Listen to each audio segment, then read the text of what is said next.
আসসালামু আলাইকুম। Welcome back to my channel. আশা করি আপনারা সবাই ভালো আছেন। আলহামদুলিল্লাহ আমরা সবাই ভালো আছি। আজকের ওয়েদারটা অনেক সুন্দর ছিল। অনেকটা গরম ছিল। তাই আমি আজ তাহানকে নিয়ে গেলাম নিসাকে পিক আপ করতে। ওর অনেকদিন পরে বের হওয়া হয়েছে। ওরা অনেক হ্যাপি ছিল। তো বাড়িতে এসে আমি আজ কি বানাচ্ছি আপনাদের সাথে শেয়ার করব। সো আপনারা দেখতে থাকুন ভিডিওটি। আজকের ভাজা পোড়ার জন্য বেসনের মিক্সচারটা আপনাদেরকে দেখাবো। সো এখানে বেসন নিয়েছি, দিচ্ছি চালের গুঁড়ো, হলুদের গুঁড়ো, মরিচের গুঁড়ো,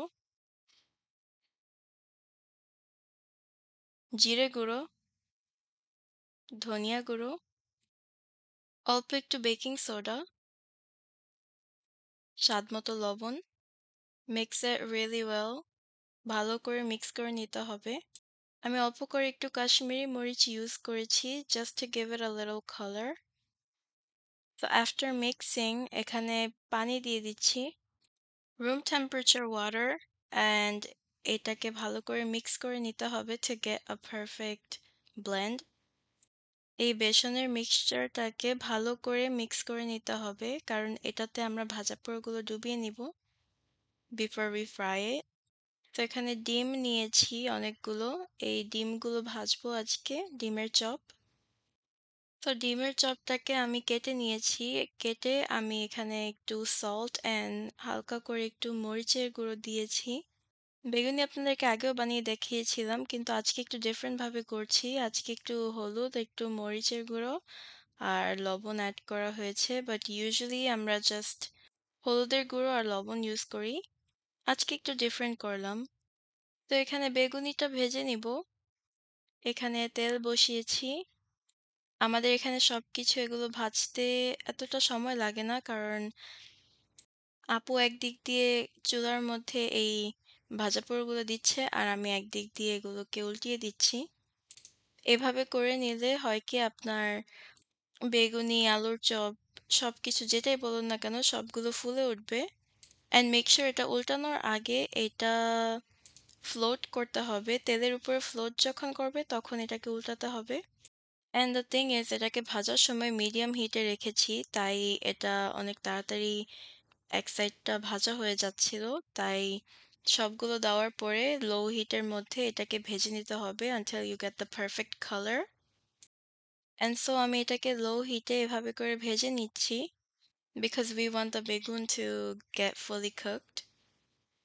বেগুনটা ভালোভাবে সেদ্ধ হয়ে যাবে এইটাকে লো হিটের মধ্যে রেখে যদি ভেজে নেই। তো আমার ভাজা হয়ে গেছে। I got the color that I wanted and এটাকে আমি এখন তুলে নিচ্ছি। মাশাআল্লাহ দেখুন বেগুনির কালারগুলো অনেক সুন্দর এসেছে। It looks really nice and এটা খেতে অনেক মজা লাগবে because এটা একটু ডিফারেন্ট ভাবে করা হয়েছে আজকে। তো এখন আমি ডিমের চপগুলোকে ভেজে নিচ্ছি। এটাও বেসনের মিক্সচারের মধ্যে চুবিয়ে তারপর এটাকে ভেজে নিচ্ছি। আর এই ডিম ভাজার সময় একটু সাবধানে ভাজতে হবে কারণ নাহলে এটা ফুটে আসবে। So we were being really careful when we were frying this. আর তেলটা একটু অনেক গরম ছিল সো এটাকে বারবার উল্টিয়ে দিতে হচ্ছে। সবগুলো যখন দেওয়া হয়ে যাবে তখন আমি হিটটাকে কমিয়ে দিব। অ্যান্ড সো সবগুলো ডিমের চপ দিয়ে দিয়েছি এখানে আর একটা একটা করে উল্টিয়ে নিচ্ছি। ডিমের চপের উল্টানোটা এটা পারফেক্টলি হয় না because it's not in a perfect shape. So এটাকে বারবার ঘুরিয়ে নিতে হবে। You have to stir the whole thing to get the color all over like this. এই ডিমের চপটা এভাবেই ভেজে নিতে হয়। আর যেগুলো কুক করা হয়ে গেছে আমি সেগুলোকে তুলে নিচ্ছি because we don't want to overcook anything in here. আর মেক শিওর এটাকে আস্তে আস্তে করে ভেজে নিতে হবে কারণ আবারও বলছি ডিমটা কিন্তু ফুটে আসে। সো যেগুলো ভাজা হচ্ছে সেগুলো আমি অলরেডি তুলে নিচ্ছি and the rest of them I'm still frying. এটাকে তোলার সময় আমি একটু ঝেড়ে নিচ্ছি কারণ এক্সেস অয়েলটা যেন বের হয়ে যায়। Today is nothing special. আজকে জাস্ট একটু ভাজা পোড়াটা বেশি করা হচ্ছে for no reason. And I thought it would be great to share it with you guys. And so এখানে আমাদের ডিমের চপটা ভাজা হয়ে গেছে দেখুন। It looks really nice. And ডিমের চপ তো সবারই অনেক পছন্দের, তাই না? আমার ফ্যামিলিতে সবাই এই ডিমের চপটা পছন্দ করে। আর এটা খেতে অনেক মজার। বাচ্চারা অনেক পছন্দ করে এটা খেতে। অ্যান্ড সো ডিমের চপগুলো খেতে অনেক মজা হয়েছে কারণ এটা একটু ঝাল ঝাল লেগেছে।